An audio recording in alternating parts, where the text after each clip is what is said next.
Selamat pagi pemirsa, topik kita kali ini masih melanjutkan mengenai pencatatan keuangan. Penting sekali untuk mencatat setiap pemasukan maupun pengeluaran yang besar-besar. Apa manfaatnya? Bersama saya Chandra Dewi, Anda menyaksikan Cerdas 5 Menit. Dan di studio Metro Manulife telah hadir Bapak Legowo Kusumonegoro, Presiden Direktur dari PT Manulife Asset Management Indonesia. Selamat pagi Pak Legowo. Selamat pagi Mbak Chandra. Pak Legowo, ini kan di episode sebelumnya memang kita sudah menyampaikan ya Pak, pentingnya membuat catatan pengeluaran dan juga pemasukan uang nih Pak. Mungkin bisa dijelaskan sedikit manfaatnya Pak. Betul. Jadi kalau kita mau cerdas keuangan, cerdas finansial, nomor satu yang kita harus disiplin adalah membuat catatan. Biasanya males nih kita buat catatan nih Mbak, karena biasanya ingat gitu.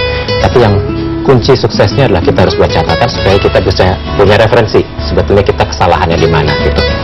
Nah, yang harus kita catat adalah semua pemasukan dan pengeluaran, khususnya yang besar-besar aja, jadi yang receh nggak perlu gitu ya. Dan gunanya nanti kalau sudah catatannya ini cukup panjang, kita bisa evaluasi, kita bisa lihat berapa rata-rata pengeluaran kita bulanan gitu. Apakah seimbang antara pemasukan dan pengeluaran? Apakah lebih besar pasak daripada tiang? Itu yang akan kita lihat nantinya. Ya, dan yang menarik juga Pak, di episode sebelumnya ini Bapak memberi tugas kepada pemirsa ya Pak Legowo ya untuk membuat catatan pengeluaran. Tapi kemudian ada pemirsa yang bertanya nih Pak Legowo, lalu gimana kita mencatat pengeluaran yang tidak rutin? Beda ini dengan pengeluaran rutin pastinya ya Pak. Betul Pak, jadi ada yang rutin, ada yang tidak rutin. Yang rutin pun tidak selalu sama.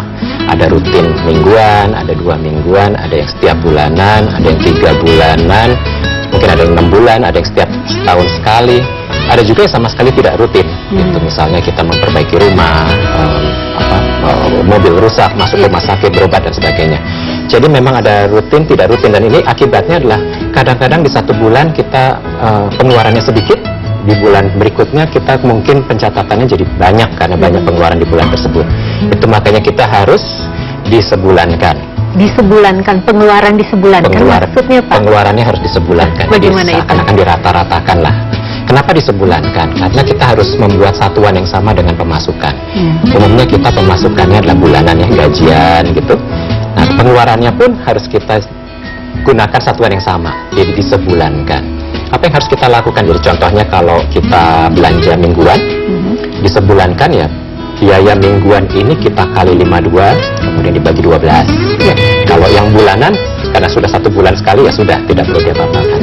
Tapi kalau biaya yang 3 bulanan, misalnya memperbaiki mobil atau servis gitu, itu dibagi 3.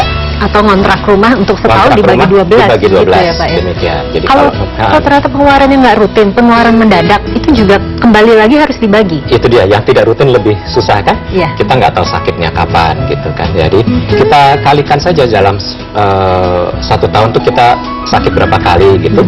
Jadi berapa kali kita sakit dalam tahun itu, kita kalikan 12, kemudian dibagi 12. Jadi kita dapat angka rata-rata sebulannya berapa sih biaya kita untuk berobat. Jadi paling tidak memang rata-rata pengeluaran yang sebulankan ini bisa jadi pedoman kita ya, gitu ya Pak Legowo. Ini nanti akan kita bandingkan dengan pemasukan yang disebulankan juga.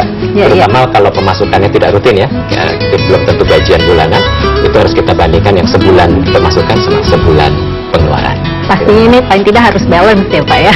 Harusnya balance.